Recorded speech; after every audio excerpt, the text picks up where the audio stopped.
आपने हमारे चैनल को अभी तक सब्सक्राइब नहीं किया है तो सब्सक्राइब कर दीजिए, बेल आइकन घंटी को भी दबा दीजिए ताकि आपको नए से नए वीडियो देखने को मिल सके। आज मैं आपको बड़ी ही प्यारी कहानी सुना रही हूँ।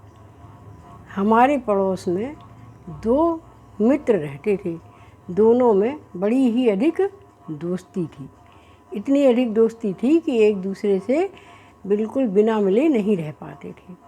दोनों के ही बेटे एक ही क्लास में पढ़ते थे। पर क्या है कि जो है अग्रवाल साहब का बेटा पढ़ने में बहुत होशियार था। हमेशा 80-80, 90-90% लाता था। मगर अफसोस कि उनके जो पड़ोसी थे जैन साहब, उनका बेटा कुछ कम अंक लाता था। पर जो है अग्रवाल साहब अपने बच्चे के पास होने में अधिक मिठाइयाँ बांटते थे, खूब खुशी मनाते थे। और जो है जैन साहब भी अपने बच्चे के पास होने में थोड़ी बहुत मीठा बांट देते थे और खुश रहते थे।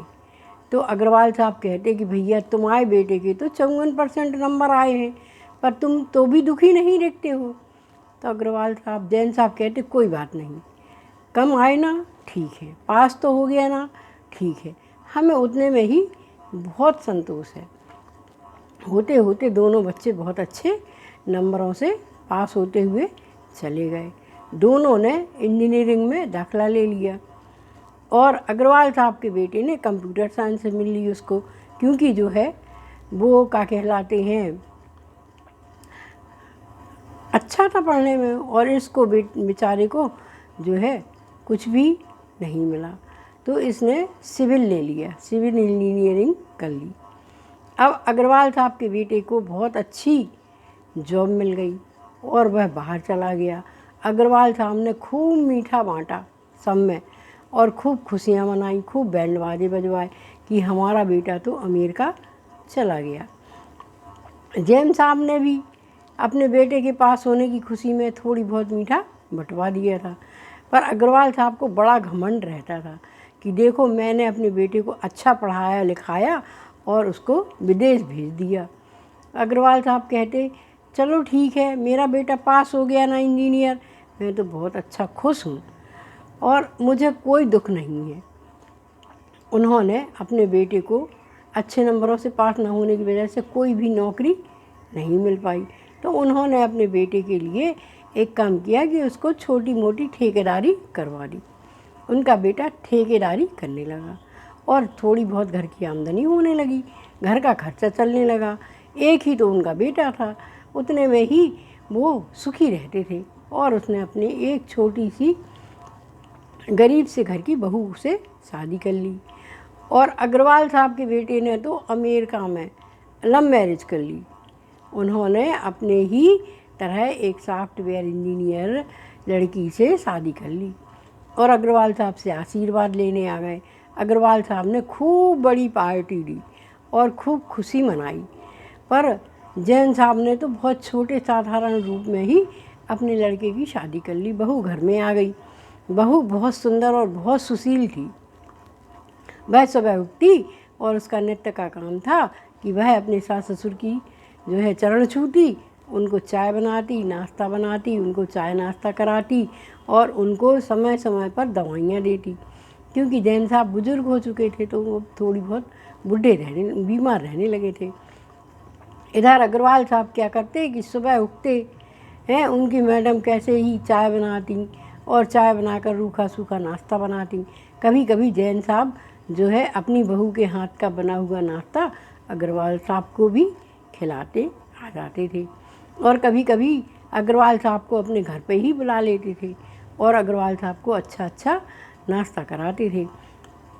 अग्रवाल साहब के यहाँ जब दिवाली मनाई जाती तो चंद दिए जलाए जाते, लेकिन जैन साहब के यहाँ जब दीपावली बनती तो अच्छे दिए भर के जलाए जाते, घर में रोशनी करी जाती, खूब चहल पहल रहती और हर त्यौहार जैन साहब के यहाँ बहुत खुशी से मनाया जाने लगा। और अग्रवाल साहब के यहाँ कोई त्यौहार नहीं मनाते थे क्योंकि वो लोग बुजुर्ग हो चुके थे। लड़का विदेश चला गया था, बहू विदेश में थी। पैसे तो बहुत कमाते थे लेकिन जो है घर की खुशियाँ चली गई थी। और जैन साहब का बेटा तो बेचारा छोटा सा ठेकेदार था, घर खर्च के लिए ही पैसा कमा पाता था। वह बड़ी बड़ी गाड़ियों में अपने माँ बाप को नहीं घुमा पाता था, लेकिन उनकी इतनी सुविधा का ध्यान रखता था कि हमारे माँ बाप को नाश्ता मिलना चाहिए, चाय मिलना चाहिए, खाना बढ़िया मिलना चाहिए, अच्छे रोज़ उनके माँ बापों को पार्क में घूमने जाना चाहिए। कोई भी बीमारी, छोटी सी भी बीमारी होती तो तुरंत डॉक्टर को दिखाता। अग्रवाल साहब जब बीमार होते तो बड़े परेशान रहते, क्या करें, कैसे समझाएं, क्या करें, सोचते रहते और बड़े दुखी रहते थे। तो अग्रवाल साहब के यहाँ सारे त्यौहार फीके पड़ गए, कोई भी त्यौहार ढंग से नहीं मनाया जाता था, जबकि उनके यहाँ पैसे की कोई कमी नहीं थी। और जैन साहब के यहाँ पैसा ठीक ठाक था, बेटा ठेकेदारी करता था, माँ बाप बूढ़े माँ बाप थे, बहू थी। अब तो उनके घर में एक पोते ने भी जन्म ले लिया था। जैन साहब ने बड़े उत्साह से उसका जन्मदिन मनाया और सभी को बुलाया। अग्रवाल साहब भी आए, पर अग्रवाल साहब की तबीयत बहुत ख़राब थी, तो जैन साहब को बहुत दुख हुआ और उन्होंने, जैन साहब ने समझाया कि भैया आपको कोई परेशानी हुआ करे तो आप कम से कम एक बार फ़ोन तो कर दिया करिए, खबर तो कर दिया करिए। हम लोग तो है ना, आपका एक बेटा विदेश चला गया तो क्या हुआ, दूसरा बेटा तो नालायक बेटा तो है ना, उसको कुछ ज़्यादा नहीं पढ़ पाया, लेकिन हम लोगों की सेवा तो वो कर ही लेगा। अब अग्रवाल साहब बहुत दुखी हो जाते और अपनी जो है कहे हुए बातों पर शर्मिंदा भी होने लगते, क्योंकि वो हमेशा ही जैन साहब को टॉर्चर करते रहते थे कि बेटा 54-55% नंबर लाता है तब भी तुम दुखी नहीं होते हो, दुखी क्यों नहीं होते, दुख होना चाहिए ना। मेरे बेटे को देखो, मेरा बेटा 80-90% के बीच में नंबर लाता है। अब लेकिन अग्रवाल साहब को अपने कहे हुए वचनों से बहुत दुख होता। कभी कभी तो वो जैन साहब से माफ़ी भी मांगते और कहते, आपने ही अच्छा किया, आपके बच्चे को आपने पढ़ा लिया, उसको शिक्षित कर लिया और अपने देश में ही रखा, और अपने देश में ही, अपने शहर में ही रखा, अपने पास ही रखा, आपने उसको बाहर नहीं जाने दिया। हमारा तो भाग्य ही फूट गया। जिस चीज़ को हम बहुत अच्छा समझते थे कि हमारा बेटा बहुत पढ़ने में होशियार है, बहुत होशियार है, तो होशियार तो था, पर हमने बहुत बड़ी गलती कर दी कि उसको विदेश भेज दिया तो उसने लव मैरिज कर ली तो बहू पे भी अपना कोई हक नहीं है, क्योंकि बहू भी दूसरे की है। इस तरह से जैन साहब अत्यंत दुखी रहते। तो हमें इस कहानी से यह शिक्षा मिलती है कि हमने बच्चे जो है पैदा किए हैं अपने लिए, अपने वतन के लिए, अपने देश के लिए। अपने बच्चों को विदेश बिल्कुल भी मत भेजो, आप बेसहारा हो जाएंगे। और अपने देश का एक नवयुवक जो कि देश की तरक्की में भागीदार बन सकता था, वह विदेश जाकर विदेश वालों की सेवा करेगा। अपने देश को तो कुछ नहीं मिलेगा। हम लोग तो सिर्फ बच्चों को बड़ा करने में ही निकल गए, क्योंकि जिस दिन से बच्चा पैदा होता है उस दिन से माँ बाप का सिर्फ एक ही उद्देश्य रहता है कि बच्चों को पढ़ाओ, बच्चे को बनाओ, बच्चे को पढ़ाओ, बच्चे को बनाओ। हम कहते हैं कि हम हिंदुस्तानी हैं, हमें अपने बच्चों को अच्छे संस्कार देना चाहिए। उन्हें ऐसा नहीं सिर्फ पैसे के लिए ही, कमाने के लिए योग्य नहीं बनाना चाहिए। उनको अच्छे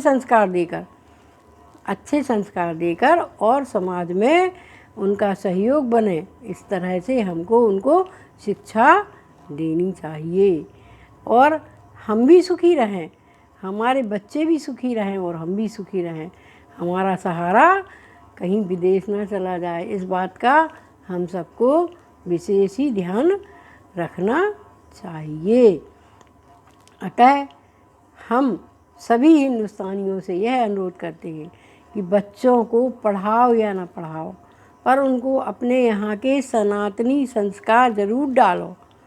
सनातनी संस्कार डालने से हमारा भी जीवन संवर जाएगा, बच्चों का भी जीवन संवर जाएगा और हमारे देश का भी भविष्य उज्जवल होएगा। उनको सिर्फ पैसा कमाने की मशीन नहीं बनाओ, उनको तो अपने लाल बनाओ, जो अपने को सुख, शांति और समृद्धि सभी दे सकें। पैसा तो कितना भी हो वो कम रहता है, कभी आदमी को संतुष्टि नहीं होती है। पर अगर बच्चे में संस्कार अच्छे होंगे तो वह हमें आत्मिक शांति तो दे ही सकता है, हमारी सेवा तो कर ही सकता है।